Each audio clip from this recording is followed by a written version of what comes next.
तो पिछली क्लास में हम लोगों ने पढ़ा था सेल मेम्ब्रेन और साइटोप्लाज्म के बारे में, और अब हम लोग बोले थे कि न्यूक्लियस हम लोग अगले क्लास में डिस्कस करेंगे।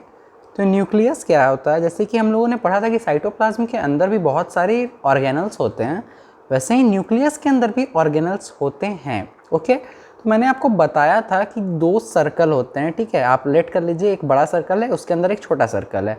तो ये जो बड़ा सर्कल है वो सेल मेम्ब्रेन है, वो जो लाइन है, और वो जो छोटा सर्कल है वो और उसके अंदर का पूरा मटेरियल न्यूक्लियस है।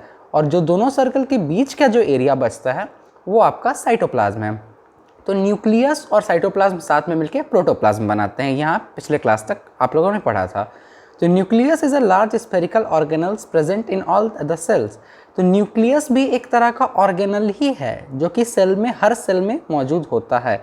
In animal cell nucleus lies in the centre of the cell, where is plant cell the nucleus may be on the periphery, जो कि near the edge of the cell. Okay, तो क्या होता है कि animal cell में हमेशा जो न्यूक्लियस होता है वो हमेशा सेंटर में होता है, पर प्लांट सेल में क्या होता है कि न्यूक्लियस सेंटर भी हो सकता है और ऐसे नियर द एज होता है, ठीक है। जो एज एकदम होता है साइटोप्लाज्म का, उसके नज़दीक कहीं होता है, ठीक है।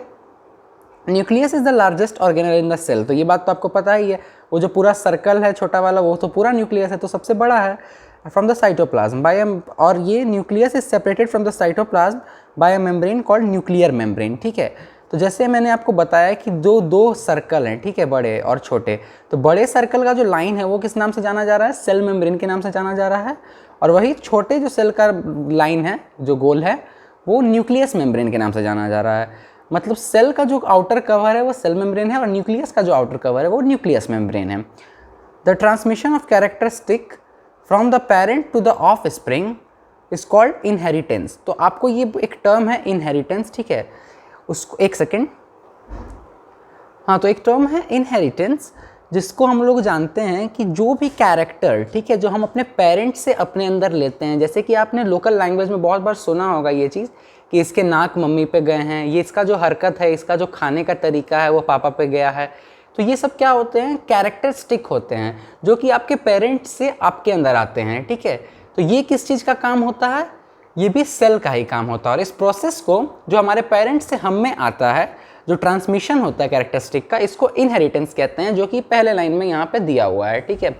Nucleus plays an important role in inheritance. मैंने आपको बताया अभी कि न्यूक्लियस जो होता है उसका बहुत बड़ा रोल होता है इनहेरिटेंस में, मतलब कैरेक्टर कैरी करने में। This can be explained as follow. और न्यूक्लियस भी नहीं होता है, न्यूक्लियस के अंदर एक क्रोमोसोम्स पाए जाते हैं, जिसको आगे बताया जाएगा। Nucleus contain thread like structure called chromosomes. Chromosomes can be seen only when the cell divides. Okay, तो क्रोमोसोम के अंदर पाए जाते हैं कैरेक्टर्स। किसी भी इंसान के कैरेक्टर उसके क्रोमोसोम के अंदर डेवलप होते हैं।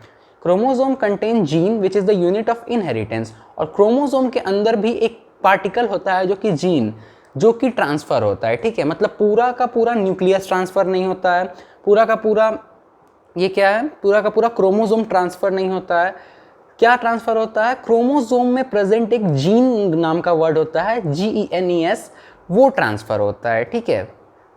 जैसे यहाँ है, the function of the chromosomes is to transfer the characteristic from parents to the offspring, ठीक है। लेकिन मेन जो वही चीज़ है कि हम लोग इसीलिए क्रोमोसोम ही कह देते हैं, क्योंकि जो चीज़ ट्रांसफ़र होता है वो जीन है, लेकिन जो चीज़ ट्रांसफ़र करता है वो कौन है? क्रोमोसोम है, which is called inheritance. The nucleus also contain a tiny round structure called nucleolus, which can seen under the highly magnifying power of the microscope. और न्यूक्लियस के अंदर भी एक छोटा सा राउंड स्ट्रक्चर होता है। जैसे मैंने बताया कि सेल के अंदर एक स्ट्रक्चर है सेल मेम्ब्रेन, सेल मेम्ब्रेन के अंदर एक छोटा सा सर्कल है न्यूक्लियर मेम्ब्रेन, न्यूक्लियस जो है, उसके अंदर भी एक छोटा सा सर्कल होता है न्यूक्लियोलस, लेकिन ये बहुत हाई मैग्नीफाइंग ग्लास से देखने पे ही दिखता है। Okay, the nucleus contain chromosome and nucleus is bound by the cell membrane called nuclear membrane. वही बताया कि न्यूक्लियस को जो कवर करता है, जो लेयर, उसको हम लोग न्यूक्लियर मेम्ब्रेन के नाम से जानते हैं। The nuclear membrane has tiny pores for the exchange of material with cytoplasm. Red blood cell, however, do not have a nucleus. वही चीज़ है जो सेल मेम्ब्रेन में भी था। सेल मेम्ब्रेन में क्या था कि उसमें छोटे छोटे पोर्स होते हैं, ठीक है, सेल मेम्ब्रेन में, जिसके कारण एक्सचेंज ऑफ एयर वहाँ पे होता है, ठीक है। सेल डिवाइड होता है, जो भी एनर्जी रिलीज होती है, आना जाना वहाँ से लगा रहता है उस चीज़ का, ठीक है।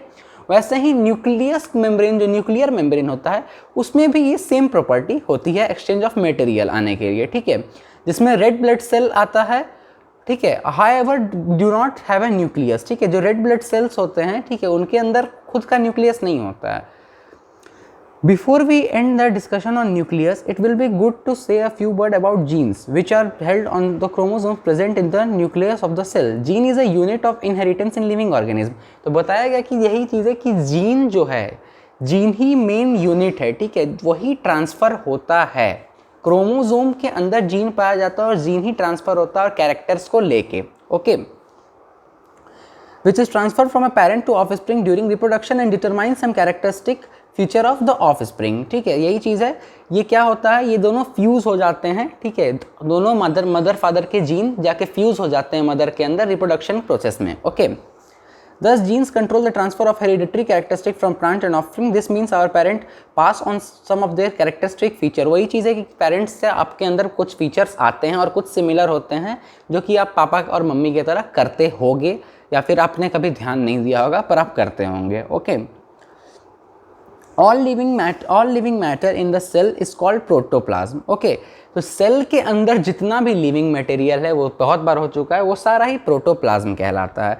Protoplasm is a liquid substance which is present inside the cell membrane. और प्रोटोप्लाज्म क्या है, एक लिक्विड सब्सटेंस है, okay. Protoplasm include cytoplasm, nucleus and other organelles, ठीक है। अब आपको और क्लियर हो गया होगा।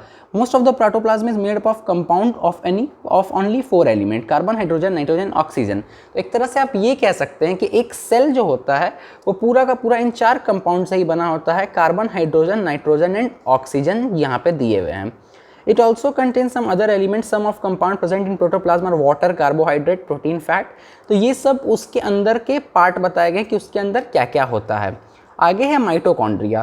तो माइटोकॉन्ड्रिया को आप बहुत बार सुने होंगे ऐसे बाहर भी, powerhouse of the cell, ठीक है। जो भी यहाँ पावर जनरेट होती है सेल में, जो भी वर्क करने के लिए, वो सारा माइटोकॉन्ड्रिया करता है। Mitochondria the tiny rod shape और spherical organelles which found in the cell. Mitochondria provide energy for all activity of the cell. The energy is produced by the process of respiration in which food is broken down by oxygen. तो respiration process आप लोगों ने पढ़ा होगा, ठीक है, इससे पहले। अब आप लोग लिविंग बिंग जब पढ़ते हैं, लिविंग थिंग क्या क्या करते हैं, उसमें एक respiration process भी आता है जिसको डिटेल में आप आगे शायद पढ़ोगे 10th क्लास में, ओके।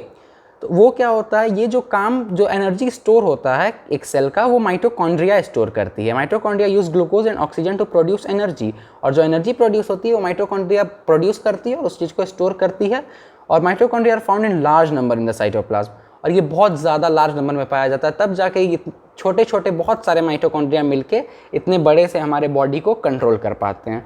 आगे है सेल वॉल क्लोरोप्लास्ट, ठीक है, ये हम लोग अगले क्लास में देखेंगे। और इसके बारे में एक हल्का सा इंट्रोडक्शन ये है कि एनिमल सेल में ये दोनों चीज़ नहीं पाई जाती, जो कि आपको पता चल चुका है स्टार्टिंग में ही इसके पिछले क्लास में, ओके। तो आज के लिए हम लोग यहीं तक छोड़ते हैं।